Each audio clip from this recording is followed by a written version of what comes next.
Honourable Ministers, distinguished delegates, ladies and gentlemen, it is my privilege to be with you today, and I'm extremely excited to be back in Sri Lanka for this important business forum. The last CHOGM conference in 2011 was held in one of my favourite Australian cities, the great city of Perth.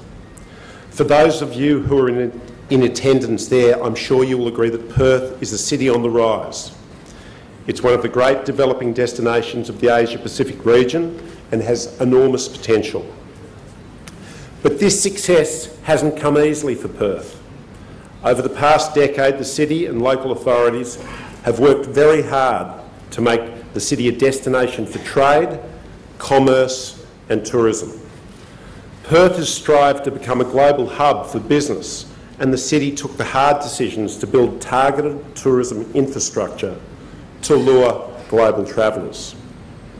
I'm very happy to say, when I visit Colombo and Sri Lanka, I feel that same sense of momentum, optimism and positive energy. Sri Lanka is a country that is growing in confidence every day. This is my 5th trip to Sri Lanka in the past 2 years, and every time I visit, I am more and more impressed by the continual improvements in infrastructure and the rising living standards of the Sri Lankan people. Colombo has always been a great trading and maritime city, and of course was part of the old spice route. But I believe that now, along with the rest of the country, it has the potential to become one of the region's great destinations for business, tourism and investment. Sri Lanka is a country that has shown great resilience, ingenuity and character over much of its history. It's been forced to overcome much hardship that would test the mettle of the strongest and the most stable nations. But overcome it they have, and now it is Sri Lanka's time to shine on the world stage, and I say deservedly so. Economically, Sri Lanka has come a long way in a short time frame. It's only a few years back that the country was stricken by conflict, but now Sri Lanka's economy is growing strongly, taking advantage of its great strengths and on a pathway to fulfil its great potential. I've always believed the greatest test of any nation or government is how they provide economically for their citizens. Economic development is one of the key building blocks of life. If an economy is growing strongly, it delivers jobs for its citizens, allowing them to provide the necessities they require for human development: shelter, food, clothes, schooling, and most importantly, the great hope that each parent has for their own children to have a better quality of life, full of hope and opportunity. On this test, Sri Lanka and its government, led by His Excellency President Rajapaksa, are delivering strongly. In all my meetings with the government authorities, they have stressed that the employment and living standards of their citizens is their #1 goal, and they are working assiduously towards achieving this ambition through economic participation. In 2010, the IMF upgraded Sri Lanka to a middle-income country, and Sri Lanka's macroeconomic environment remains strong. The country has experienced 3 successive years of strong GDP growth of 8% in 2000, 8.2% in 2011, and 6.4% in 2012. Just as positive, in 2010, Sri Lanka's GDP per capita was estimated at US $5,500, and by 2012 has risen to approximately 6,200. Most impressively, the Sri Lankan government has a plan to deliver this growth through all parts of the country through a significant infrastructure building program and large inflows of foreign direct investment. You only need to drive into the city along the new Airport Expressway or the Southern Highway to Galle to appreciate the work that is taking place. I believe Sri Lanka, because of this good work, combined with its central location, natural beauty unique culture and educated workforce has all the ingredients and is poised for great success. Let me briefly discuss some of these comparative advantages that make Sri Lanka a 21st century destination for business. Sri Lanka's geographic location in the Indian Ocean makes it extremely well positioned for business. The country is connected to major shipping and air routes to the east and west, and the successful redevelopment of the country's port and airport infrastructure, including a new international airport at Hambantota, has provided capacity for future growth and the potential to turn Sri Lanka into a serious maritime and aviation hub. Sri Lanka now receives daily flights from across Asia, including direct flights from the leading cities of India, as well as Bangkok, Jakarta, Kuala Lumpur, Singapore, and the major cities of the Middle East. But business is always first and foremost about human capital, and it's here that Sri Lanka provides outstanding opportunity. Sri Lanka has one of the highest literacy rates in Southeast Asia and a well-developed education and vocational training system. The country has a large pool of skilled and semi-skilled workers, highly regarded for their precision, quality and productivity. The Sri Lankan workforce is also renowned for high-calibre professional skills. For example, Sri Lanka has the second largest pool in the world of UK qualified accountants, some 25,000, and accountancy students, some 86,000. What all this adds up to is opportunity. The opportunity to work with a pro-growth country eager to encourage foreign investment, combined with the skills base and natural assets to give business a regional advantage. This really is a destination on the move. I'll now speak to you about one of the business opportunities I believe Sri Lanka could help turn Sri Lanka into a leading tourist destination for the rising middle class of India, China and the rest of Asia. An opportunity to develop the country as a base and destination for mass, luxury and business tourism, something that I'm committed to through my company Crown Resorts and our plans to establish an integrated resort right here in Colombo on the Bira Lake. Lonely Planet recently rated Sri Lanka the #1 country to visit in 2013, and they are absolutely right. This island nation has a pristine coastline, a unique culture and heritage, and it's easy to access. The Sri Lankan government has done an impressive job promoting tourism infrastructure in the west of the country and now in the east. A significant number of major international hotel and resort companies are looking to establish projects in Colombo and other parts of the country. The Sri Lankan tourist authorities have recognised this potential and have set the very ambitious tourism target of attracting over 2.5 million tourist arrivals by 2016. This is a worthy goal, but it will require tourist arrivals to grow by a massive 24% compound annually from 2011 to 2016. I believe with the demographic shifts taking place in India and China, these targets are achievable, but they're only achievable with the right tourism infrastructure and attractions.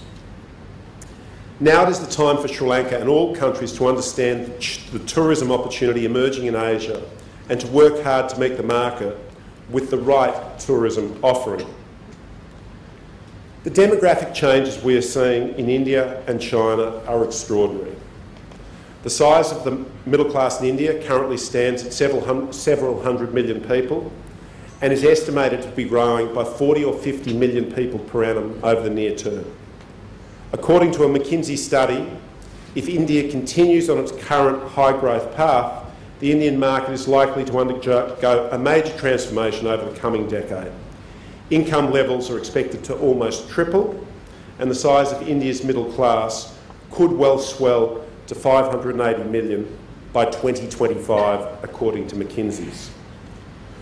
With the rising affluence of India's middle-class population, spending patterns in the country are evolving with leisure-related purchases capturing a larger proportion of consumer spending. One of the major shifts taking place is in relation to outbound tourism. In the year 2000, only 4 million Indians travelled abroad.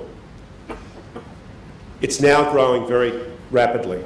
According to the United Nations World Tourism Organisation, India's outbound travel market is now expected to reach 50 million people by 2020, therein providing a major opportunity for Sri Lanka and nearby neighbours. China's growth story is even more impressive.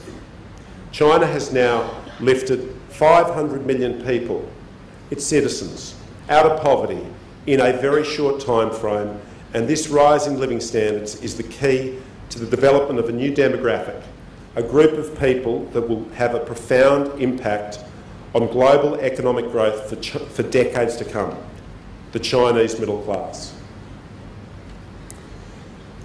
China's middle class are changing the world. There are now over 300 million middle class consumers in China today, equal to almost the entire population of the USA. And by 2030, China is expected to have 1.4 billion middle class consumers. To put this in perspective, it is forecast that the combined US and European middle class population will only be around 800 million people at the same point in time. Through their spending power and tastes, this Chinese middle class will profoundly alter every aspect of the world economy. Those businesses and countries that move now will have a significant advantage in the future. When it comes to tourism, China's outbound travel market is one of the fastest growing in the world, as the middle class spend increasing amounts of their money on their preferred leisure activity, luxury travel. In the year 2000, just 10 million Chinese tourists travelled abroad. In 2011, this number had risen to 70 million people, an increase of almost 600%. China's outbound travel is now expected to reach a staggering 100 million trips per annum by 2015. While the tourism opportunities from China are incredibly large, unless tourism operators and authorities appreciate exactly what the rising Chinese middle class wants, and unless we cater for their desires, then we have little hope of taking advantage of this opportunity. A 2011 McKinsey study into the consumption habits of Chinese middle class found that the rapid increases in wealth and the shifting social conventions that sanction the display of that wealth are driving a growing infatuation for luxury goods. The study found that by 2015, China will account for 20% of the global luxury goods market. No one should be in any doubt. The wealthy Chinese middle class want luxury hotels, luxury travel, signature restaurants, quality entertaining, gaming, casinos, high-end retail. These factors explain why Chinese tourists prefer visiting major cities where they can also enjoy these luxury experiences. It also explains why they are attracted to luxury integrated resorts which meet all of their travel needs under one roof. To make this point, Dr. Mark Farber, a well-known investment analyst, found that approximately 80% of Chinese travelling outside the country for the first time head for a casino, and 90% who travel to the US visit Las Vegas. Singapore provides a case study in how a country which delivers iconic luxury hotel resorts with gaming as a component can benefit immensely by attracting a much greater share of Chinese and Asian tourists. 10 years ago, the Singapore government had concerns regarding their flat inbound tourist numbers, with visitors not staying long enough, and complaints from some tourists that the country had nothing new to offer. Singapore's market share of Asia-Pacific travel had declined from 8% in 1998 to 6% in 2002. And the average length of stay for tourists in Singapore was down from 4 days in 1991 to 3 days in 2002. Key members of the government were determined to develop and implement a strategy which turn this trend around and make Singapore one of Asia's and the world's key tourist destinations. In 2004, the Singapore authorities decided to build two of the world's largest integrated resorts with an extremely diverse range of leisure and entertainment activities, including casinos. Resorts World Sentosa was the first of Singapore's integrated resorts to open in January 2010. The second resort, Marina Bay Sands, opened in April 2010. The observation deck and infinity pool, which are located on top of the Marina Bay Sands Hotel, are now instantly recognisable images around the world. Just 2 years after the opening of these two integrated resorts, Singapore began reaping economic and employment benefits beyond anyone's expectation. In 2010, the year the integrated resorts opened, Singapore's GDP increased by 14.5%. That year, the two integrated resorts contributed approximately 3.7 billion Sing to Singapore's GDP, making up approximately 2% of the GDP. The integrated resorts also have made a significant contribution to employment growth by directly employing over 22,000 people and supporting more than 40,000 jobs throughout the Singaporean economy. Singapore has been able to successfully tap into the Chinese tourism market, receiving 1.5 million Chinese visitors in 2011, an increase of 34.7% on 2010 and a 68% increase on 2009 before the integrated resorts opened. Just as importantly, the increased tourism revenue for the resorts has provided a benefit to the entire tourism industry more broadly. Overall, hotel occupancy has increased over the last 3 years, averaging 85 to 87%, compared to 76% in 2009 before the resorts were open. While visiting Australia in late 2012, the Prime Minister of Singapore, Mr. Lee, spoke about the success of the integrated resorts in Singapore, stating, "Business-wise, the integrated resorts have done very well. Revenue-wise, the government has done very well. From an urban planning point of view, it has done a lot for our skyline. It's helped our image enormously." The Prime Minister of Singapore went on to say it became imperative to build the two projects or lose out to rival jurisdictions in the region. And I quote, "As the world was developing, as the business was developing, the casino became the integrated resort business, not just making it a place to gamble." Singapore has shown that cities and countries can establish sophisticated tourism infrastructure that meets the emerging Asian market and maintains the characteristics of its population. Delegates. Sri Lanka is now poised to take the international stage as one of the world's most unique and exciting global destinations. The government is wisely investing in its people, giving them the opportunity to participate in the emerging economy. The country's major infrastructure rollout is having an impact in all provinces and is being delivered successfully. For business, these improvements and Sri Lanka's natural strengths make the country an appealing place to do business in.